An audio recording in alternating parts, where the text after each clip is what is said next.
Well, I'm very happy to be here. My name is Russell Targ, and I'm a physicist, and it's my great pleasure to tell you about the remarkable work we did at Stanford Research Institute investigating psychic abilities. We did that for the CIA, Defense Intelligence Agency, NASA, and many, many other intelligence agencies, part of the U.S. government intelligence system. I got into all this as a childhood magician, standing on the stage in New York doing mental magic. And I had the experience from time to time of having a direct perception of something in the life stream of the person whose mind I was pretending to read, or whose fortune I was pretending to tell. So I was not a real psychic. I was just a kid doing magic. But I've now talked to people like Kreskin and Melbourne Christopher, and they said, oh yes, every professional magician knows that from time to time you're given some material, and you can then supplement your magic trick with whatever ESP comes to you. And there are many magicians who do that, as we know. But I was not doing magic for the CIA. Because as we know, the CIA is not easily amused, and we were trying to do the real thing for them. The work we did at SRI involved things like finding a downed Russian airplane in North Africa with code books on it, locating a kidnapped American general in northern Italy, looking into a Soviet weapons factory in Soviet Siberia, describing the construction of a huge Soviet submarine in northern Russia. And we even looked on a Chinese atomic bomb test 3 days before it was scheduled to go off, and described correctly that it was going to fail. So we did quite a lot of useful things for the government during our 23-year program. The ability we're talking about is a natural psychic ability that we all have, in spite of what you may have heard to the contrary. People can quiet their mind and describe and experience what's happening in a distant place or in the future. And this has been talked about for thousands of years. Buddhists have a vast lore about what this is and how to do it and why it's desirable, and I'll try and talk about that later. The ability allows you to quiet your mind and describe and experience what's happening in the future, and you can do that independent of the distance. The most interesting thing that we found as physicists is that it's no harder to describe what's happening in Soviet Siberia 6,000 miles away than it is for you to describe the funny object I have in my pocket. 6,000 miles away does not decrease the accuracy or the reliability as compared with something nearby. Looking into the distance is no harder than looking at a contemporaneous event, and that's why this is called a non-local perception. Not quantum mechanical particularly. It pertains to the fact that we live in a non-local space-time described as scientifically most recently by Schrödinger in the 1920s and then proved in the 1970s and 1980s. So the idea of non-local connections is not new age. This is accepted in the physical community. The hottest topic in modern physics is exploring non-locality. It was described originally by the Buddhists 2,000 years ago, but modern physics has finally caught up. The leaders of the program that we had at SRI are all physicists. The physicists are taking over what used to be called parapsychology. The three leaders of the program were myself and Hal Puthoff, who are both laser physicists, and Ed May, who is a nuclear physicist. And we were eager that our scientific friends would not think that we'd gone off the rails into ESP research, so we made sure that we published everything we did, all of our experiments, in the world's most prestigious journals where we would normally publish our science. So we published our work in the Proceedings of the Institute of Electrical Engineers, the American Association for the Advancement of Science, the American Institute of Physics, and Nature magazine. So this is not, I just want to emphasize that at the time we were doing this work, this was mainstream, written up in the New York Times, published in the premier journals in the world. And I want to give you an idea of where I was when this all began. In the 1960s, I was a hardcore laser guy. And here I'm standing in front of a 1,000-watt carbon dioxide laser at my most mavericky self. I'm trying to convince the government that I indeed had 1,000 watts coming out of this 1-meter package. And you see how we've got a little meter bar there. Government thought it's impossible because their lasers were 100 times bigger than mine. So I had 1,000 watts over something a meter long. They thought that is impossible. So it's like a reprise of what I was going to do 10 years later, trying to convince the government that some other impossible thing actually happened. So in this case, the idea is that I have a big fire brick. I'm going to drill a hole right through it and then hand the skeptical government scientists this big brick with a red-hot hole right drilled through it. And I'll ask them, do you want fries with that? And eventually they supported our program. They couldn't deny the fire brick with a hole. Today we would consider that kind of thing a paranormal object. There's no way to create a red-hot hole with a fire brick because it's not flammable. So that's what I had done. That was my career. I've been in laser. I was a laser pioneer. I was working with lasers many years before there were any lasers. So this was the outgrowth of my earliest studies in graduate school. So the question that led to my recent book. I wrote a book with a provocative subtitle, A Physicist's Proof of Psychic Abilities. And the idea is that proof is evidence so strong that you can't statistically or reasonably deny it. That's what we mean by proof.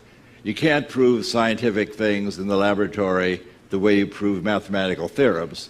You prove things in the laboratory by piling up so much evidence that it's simply unreasonable to deny it. So here we are in our laboratory, 1973. There's Pat Price in the middle. Pat Price was one of our great, great psychics. He was police commissioner of Burbank and retired. He's playing here with an ESP teaching machine that was the basis of our first NASA program. My idea was, can you offer feedback and reinforcement and help people improve their psychic ability with a little random game where you have to guess which picture will be illuminated? The answer is yes, you can learn. And the great good news for you today is that game is now available as a free application for your iPhone. So I posted that as a little gift. It's called ESP Trainer, and you can just download it and have it on your iPhone. It'll ring a bell when you get the right answer and show you a pretty picture. So that's Pat Price. Price was an extraordinary psychic. He lived in a psychic bubble. He was an inspiration for me as to what ESP looks like in an evolved person.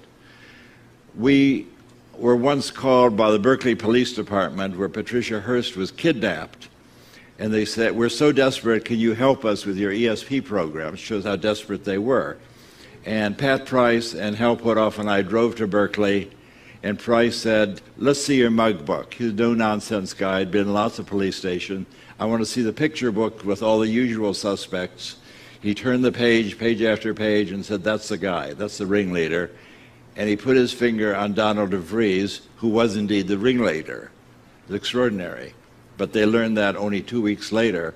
The police said, well, can you tell us something right now that'll help us? And Price said, would you like to know where the kidnapped car is? And they said, you're kidding.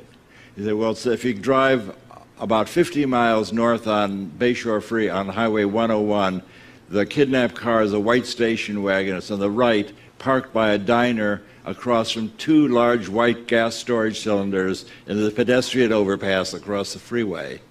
And one of the detectives said, well, I know where that is. That's on my way to my home in Vallejo. 20 minutes later, they had found the car, and there were still cartridges rolling around on the floor of the car. That's as close to magic as I've ever seen in my 20 years in the laboratory. And the other folks there are Bob Monroe, who wrote about journeys out of the body, how to go from remote viewing to an out-of-body experience, but that's outside our schedule for today. And I'm on the right 40 years ago, and what that shows is that if you live long enough, you get to do a lot of interesting things. So this is the first in a series of experiments we did over a course of a decade, and it's basically what convinced the CIA to give us money. That is what we played is a kind of psychic hide and go seek. And all the pictures I'm going to show you are like this, so I won't reiterate. The way it works is Pat Price, or the psychic of the day, is in a shielded room, electrically shielded room with me. And Hal randomly is sent to an undisclosed location, random target picked by the lab director. He generally will go with the colonel from the Army or a lab director or a contract monitor. In this case, they went to a swimming pool complex called Rinconada Park. Price with me said, I see a water purification plant, I see a square pool 65 by 80 and a round pool 100 feet in diameter and 2 water storage tanks. That's what I see, and that's what he drew on the right. Actually, they had gone to the swimming pool complex, and when we got there for feedback after the experiment, we saw the swimming pool is really 110 feet in diameter, and the rectangular pool is 75 by 100. So viewed from 5 miles away, he had the dimensions architecturally correct to 90%. Now, he had added in these 2 water tanks, which are on the right side of the picture, which are not at the location. And it's not a water purification plant, it's a swimming pool. However, and that's a story I would tell up to about 10 years ago, when the city of Palo Alto sent us a picture book showing what the city used to be like 75 and 100 years ago. 75 years, the psychic ones know what the answer is going to be already. 75 years ago, this was a water purification plant, and the tallest thing in the city of Palo Alto were the 2 water tanks I show at the top, and Price drew at the left. So what he apparently did is move his awareness 5 miles south on Middlefield Road and describe the park where the guys were hiding, and then moved his awareness 75 years back to describe the biggest thing in the city. Off my schedule, I got to tell you, he also described a National Security Agency code facility in Virginia. And he described that, was able to read the file folders. And people wanted to know, why did you pick this to read? And he said, well, the more in psychic space, the more you hide something, the brighter it shines. So let that be warning to anybody who's having an affair.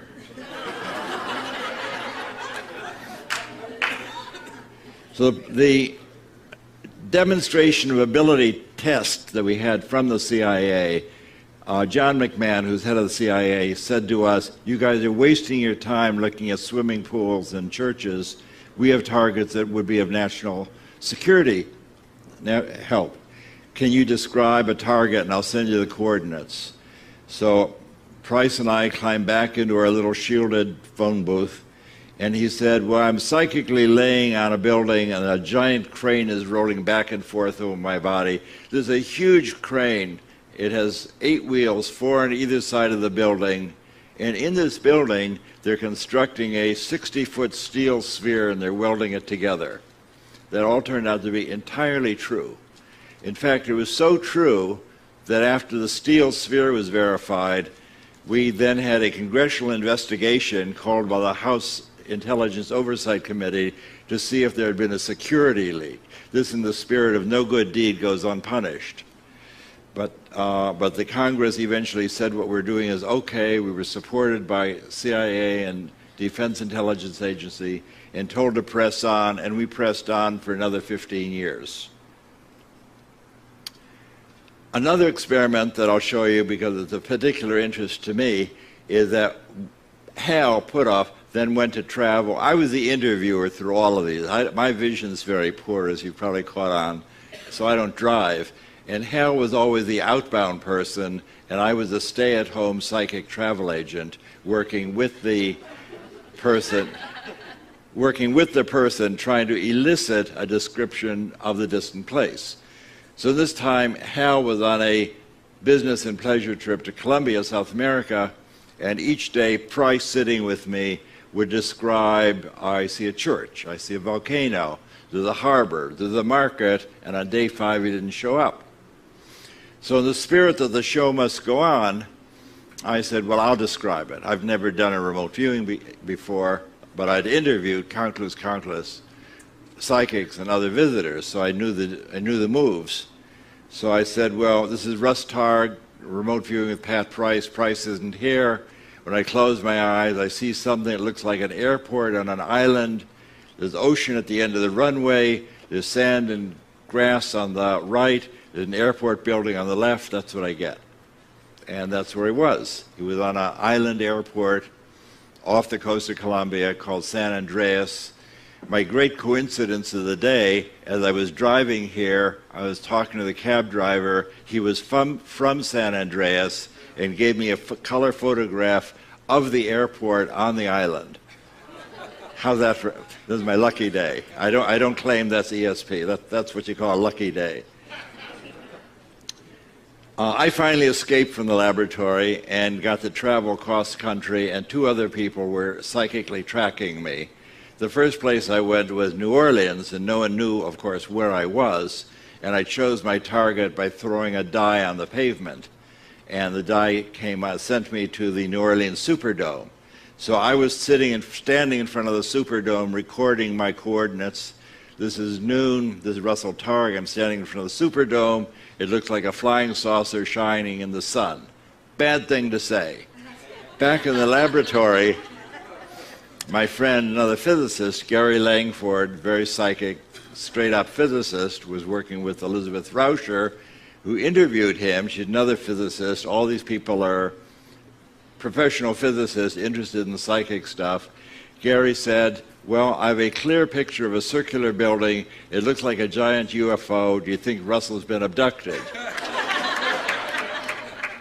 So Elizabeth said, just tell me what you see, make a drawing. And of course, his drawing was a remarkably accurate. This was his also first remote viewing. Gary just came in and said, well, I've been doing this all my life, avocationally. That's how I was an analyst, photo analyst, looking at specks of buildings and describing what's inside. So he was experienced to look at fuzzy images, but here we just took away the image, but it didn't interfere with his ability at all. Our great pleasure was then to have this Army intelligence ask us to train, to set up a psychic Army Corps. Something like in the Men Who Stare at Goats, but not quite. No goats were killed in our program. But we chose 6 Army officers to work with us from a big group that we interviewed, Hal and I interviewed. One of those was Joe McMoneagle, who Joe is still alive and is probably the greatest living psychic today, prodigious psychic.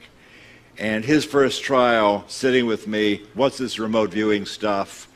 All of these people are basically tough Army officers, showed up in their boots and leather jackets and their patches and their backpacks. What's this psychic stuff? What do you want me to do? Betting their careers that this is a new, interesting juncture for them. So I described remote viewing, as I always do. I've been doing workshops now for 20 years. My ritual, the shibboleth, is close your eyes, quiet your mind, and describe the surprising pictures that appear in your awareness. Don't try and name it. Don't try and guess. Just describe the surprising images. And that language was understood 1,200 years ago and appears in Patanjali's guide, Self-Liberation for Seeing with Naked Awareness. If you want to move from suffering and conditioned awareness to freedom and naked awareness, sit down and shut up and quiet your mind, stop naming, stop guessing, and you're on your way. So that's what I'm still telling people following the 1,200-year-old guidebook. As an author, it's very nice for me to see a book still in print 1,200 years later. It gives me courage that my books will be around. So Joe drew this picture. He said he and his colonel went with Hal Puthoff. And Joe said, I see a building with stripes in front and a long portion behind and a little fountain. He drew what was there, and of course the judges had no problem matching that. With our 6 Army officers, that I'll describe later, there's 6 people who had never done this before. I had them each do 6 trials a week, and we had each one, so we had 30 for 6 weeks, so we had 36 trials. You'd expect them to get 6 first-place matches by chance. We got 19 first-place matches, and they set up the Psychic Army Corps and ran another 15 years. They had 30 people on the East Coast working in tandem with the SRI group. So this is Hella Hamid.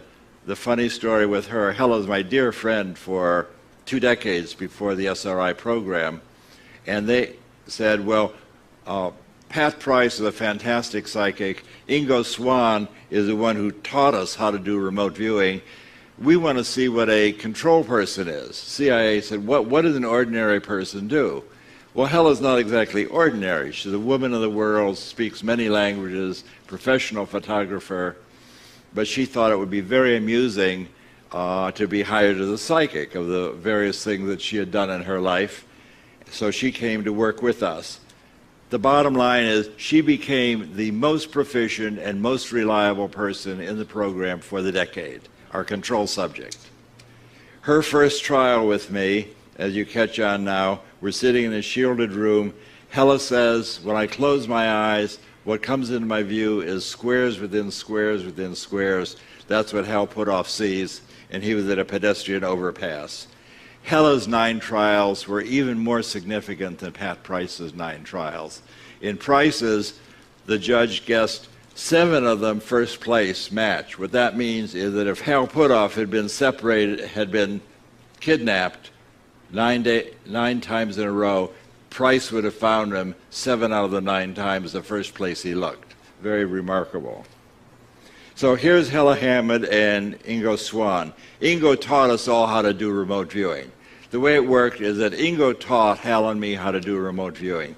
Hal and I taught the 6 Army officers. The Army officers taught the world. So if you look at Google right now, we're still up on Google, and search for remote viewing, you'll find more than 2 million pages dealing with remote viewing, operational things to do with remote viewing.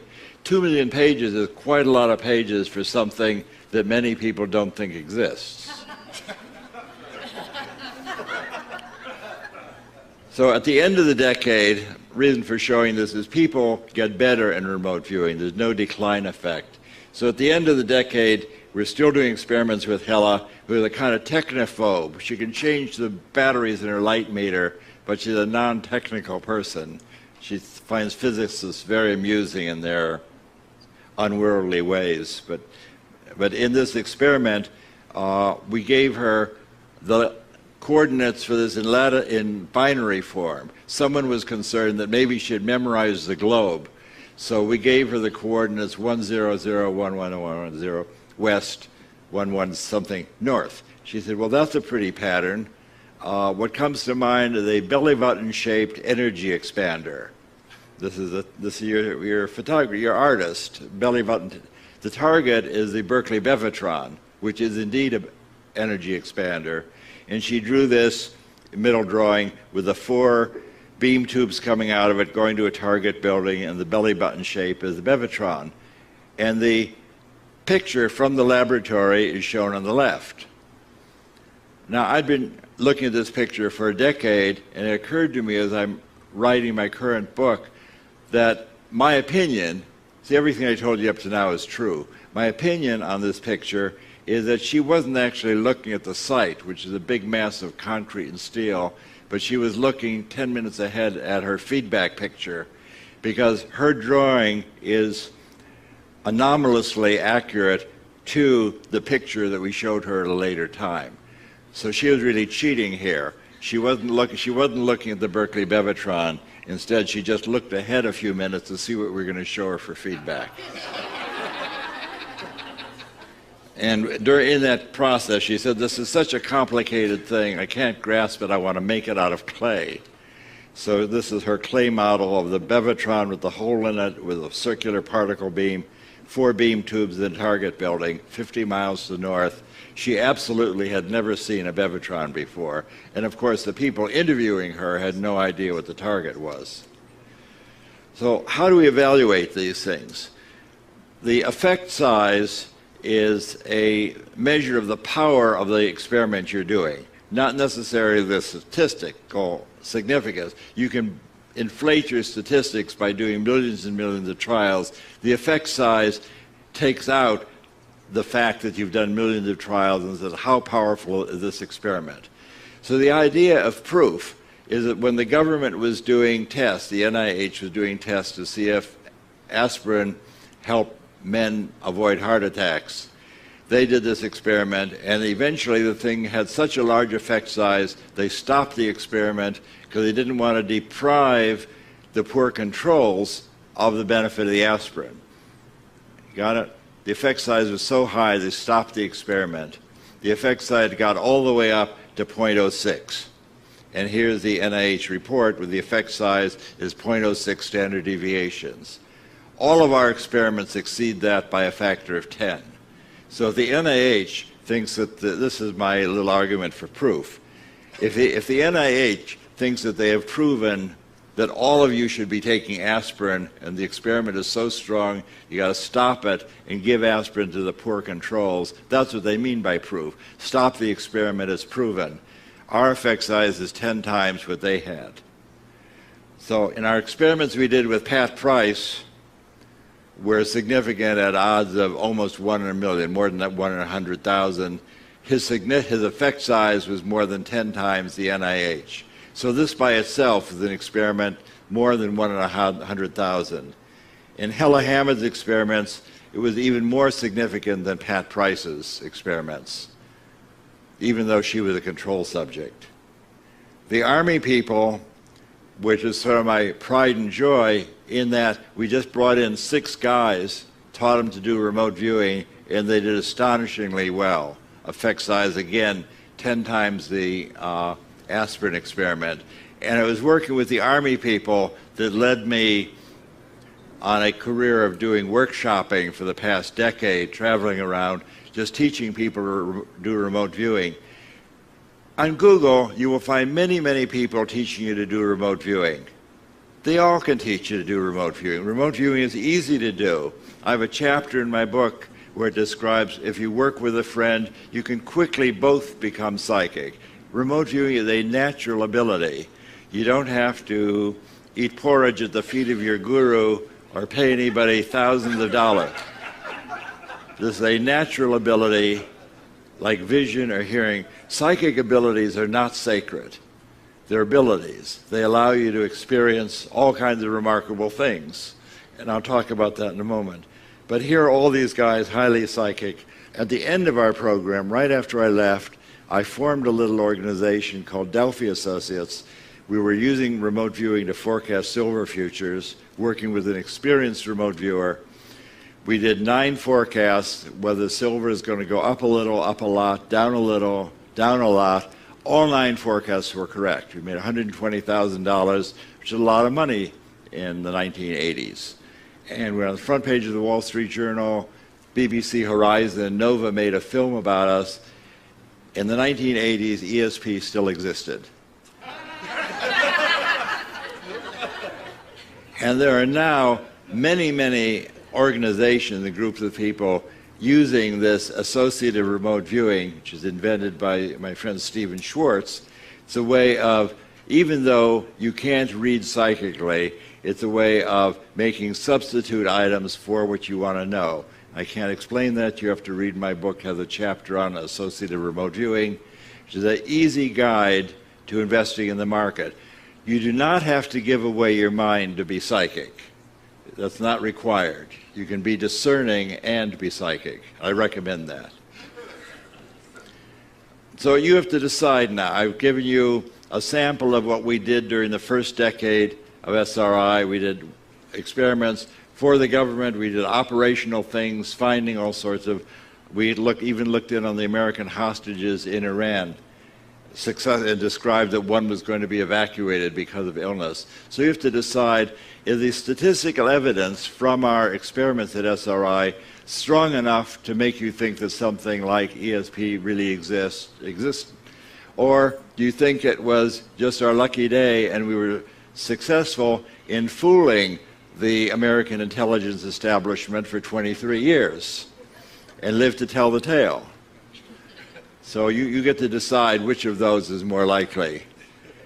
Now, you can use remote viewing these days to find your car keys. We just had an example of using remote viewing and not finding the car keys, and that happens also.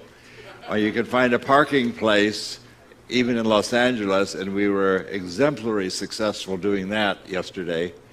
So you can find your car keys, find a parking place, you can make money in the stock market, and my opinion is that the most important thing you can do with remote viewing is discover who you are. Now, it's important for me to tell you that remote viewing is not a spiritual path. But if you learn to quiet your mind and move your awareness into timeless awareness, you are likely to begin to experience things that surprise you, give you another view of reality. For example, if you look in the mirror in the morning and think that who you see in that mirror is who you really are, you're in for a lot of suffering, in my experience. My opinion is that who you really are is non-local awareness, independent of space and time. You are that awareness that allows you to move your experience, to move your consciousness, to move your perception anywhere in the world, independent of space and time. And this was described in great detail, as I mentioned, by the great Buddhist teacher Padmasambhava in the 8th century, where he said, you have to give up your desire to name things and grasp onto them and guess what they are, because in the universe it's really empty of names, as you may have noticed. But you can give up your desire to defend your ego and what it says on your business card in conditioned awareness. And if you think that you may not be made entirely of meat and potatoes, then you can move your awareness into naked awareness, experience the universe as it is, and find a transcendent way to experience the world. And my invitation for you is to explore this transcendent place, and then as a scientist next year you can come back and tell us what you experienced. Thank you.